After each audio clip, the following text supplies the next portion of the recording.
हाय traders. सो जो आज का मार्केट है उसने बहुत अच्छा क्या क्या है, डाउन साइड का क्लोजिंग दिया है। लेकिन अगर आप देखोगे तो मॉर्निंग में एक अपसाइड का मोमेंटम ज़रूर आया था। फिर मार्केट ने क्या किया, जो भी बायर्स आते गए उनको ट्रैप करते गया नीचे के साइड। सो ऊपर में जो सेलर्स होंगे वो कहीं ना कहीं प्रॉफिट में होंगे और उनको हम डायरेक्टली मार्केट में टारगेट कर नहीं सकते। तो इसीलिए हम क्या करेंगे, कल के दिन क्या करेंगे, इन्हीं बायर्स को टारगेट करते हुए सेलिंग साइड का ओवरव्यू प्लान करने की कोशिश करेंगे। अगर मार्केट क्या होता है, गैप डाउन, फ्लैट या गैप डाउन या गैप अप, ये तीनों केस में हम क्या करेंगे, सेलिंग साइड का ही ओवरव्यू रखने की कोशिश करेंगे। ये जो डाउन साइड बायर्स बैठे होंगे वो कहीं ना कहीं मार्केट में अभी पूरी तरीके से निकले नहीं होंगे, क्योंकि आज क्या आने वाला था, यूएस का इन्फ्लेशन डेटा आने वाला था। तो उसमें क्या था कि एस्टिमेशन था कि करीब करीब मार्केट क्या करेगा, 2.6% इन्फ्लेशन रेट रहेगा, लेकिन 0.1% क्या हो गया, इन्फ्लेशन ज़्यादा बढ़ गया। तो ये थोड़ा बहुत नेगेटिव सेंटिमेंट मार्केट में लाता ज़रूर है। लेकिन आप अगर देखोगे नैस्डैक जो यूएस का इंडेक्स है, तो उसको कोई ज़्यादा फर्क पड़ा नहीं है, ठीक है। तो ये मार्केट क्या किया, गैप अप ओपन हुआ, उसके बाद क्या किया, नीचे आया। लेकिन अभी उसको कोई ज़्यादा फर्क पड़ा नहीं है। क्यों? क्योंकि अगर ऑलरेडी मार्केट में नेगेटिव सेंटीमेंट है तो क्या करता है, मार्केट बहुत जल्दी डाउन साइड आने की कोशिश नहीं करेगा। जैसा कि हमको पता है कि हमारे साथ बहुत बार ये न्यूज़ वाले चक्कर हुए हैं जिसमें नेगेटिव सेंटीमेंट होता है लेकिन मार्केट फिर ऊपर चला जाता है। तो क्या होगा, ये जो नेगेटिव न्यूज़ है मार्केट में वो आपको धीरे धीरे करके दिखाई देगा, ठीक है, कि इन्फ्लेशन का न्यूज़ है। क्योंकि कल भी बहुत लोग सोचेंगे कि नेगेटिव न्यूज़ है, क्योंकि क्या होता है, यूएस का जो डेटा होता है ना वो डायरेक्टली जितने भी मार्केट है उन सबको इम्पैक्ट करता है। क्योंकि अगर यूएस में इन्फ्लेशन बढ़ गया तो इनडायरेक्टली जितने भी मार्केट्स हैं, ट्रेड्स हैं, ठीक है, वो कहीं ना कहीं किससे रिलेटेबल हैं, यूएस से ही रिलेटेड हैं। और हमारा इंडिया में भी बहुत सारे प्रोडक्ट्स हो गए, बहुत सारे सर्विसेज जो है वो इंडिया यूएस को भी देता है। सो यूएस का इन्फ्लेशन बढ़ना क्या है, बहुत सारी चीज़ों को इफेक्ट कर सकता है। इवन गोल्ड के प्राइसेस हो गए, बहुत सारी चीज़ें हो गई। तो इसीलिए इसको बहुत सारे लोग देख रहे होंगे और उनको लग रहा होगा कि बहुत ज़्यादा नेगेटिव सेंटीमेंट है। लेकिन आप देखोगे तो यूएस उल्टा ऑल टाइम हाई लगा के वहाँ से गिर रहा है। सो उतना कोई बड़ी बात है नहीं।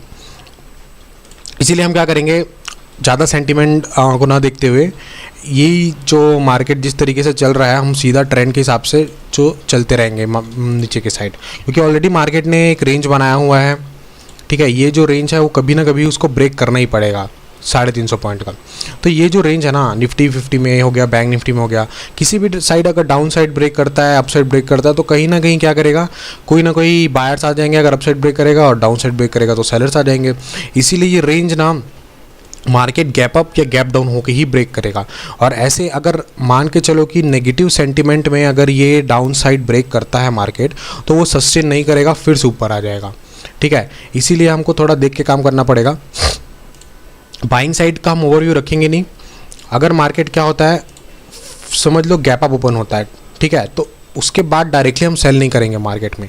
एक छोटा मोटा अप साइड का अगर मार्केट ग्रीन कैंडल बनाता है, ठीक है, थोड़ा होल्ड करने की कोशिश करता है, फिर उसके बाद हम सेल करने की कोशिश करेंगे। डायरेक्टली मत सेल करना मार्केट में, क्योंकि क्या हो सकता है, मार्केट क्या करेगा, आपको एक बार निकालने की ज़रूर कोशिश करेगा। फिर देखते हैं बैंक निफ्टी, सेम ओवरव्यू हमारा बैंक निफ्टी में भी होगा।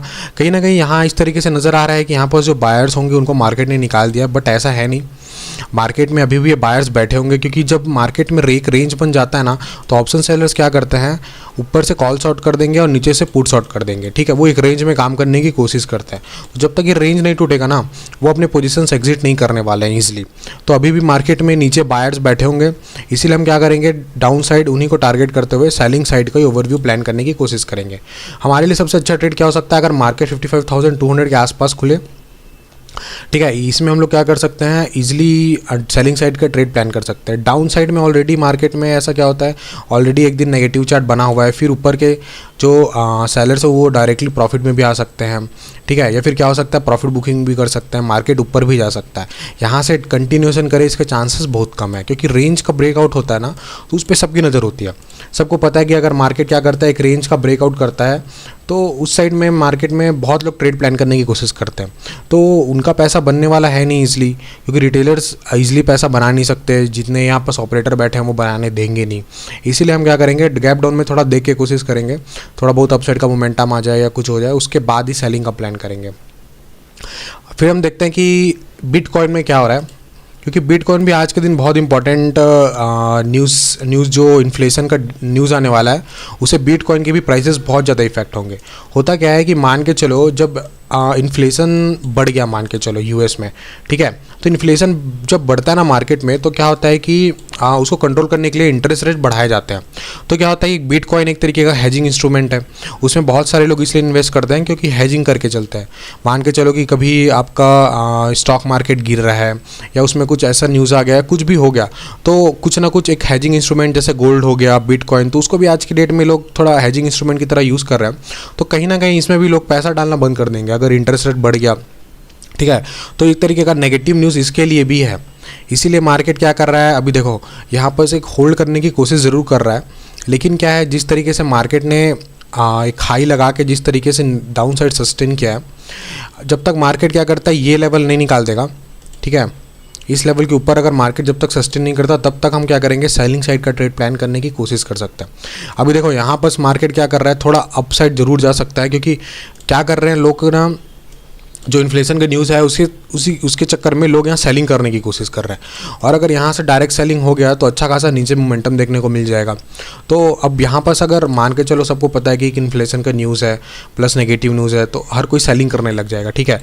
तो मार्केट क्या कर रहा है, उनका जो ओवरव्यू है वो चेंज करने की कोशिश कर रहा है। तो थोड़ा बहुत अपसाइड ज़रूर ये जा सकता है यहाँ से, लेकिन अगर जब तक ये लेवल नहीं निकालेगा 1,20,000 का, 800 का, तब तक मार्केट क्या करेगा, ऊपर नहीं जाएगा। तब तक हम लोग क्या कर सकते हैं, इसमें नेगेटिव साइड का ही ओवरव्यू रखने की कोशिश करेंगे और सेलिंग साइड का ही ट्रेड प्लान करेंगे।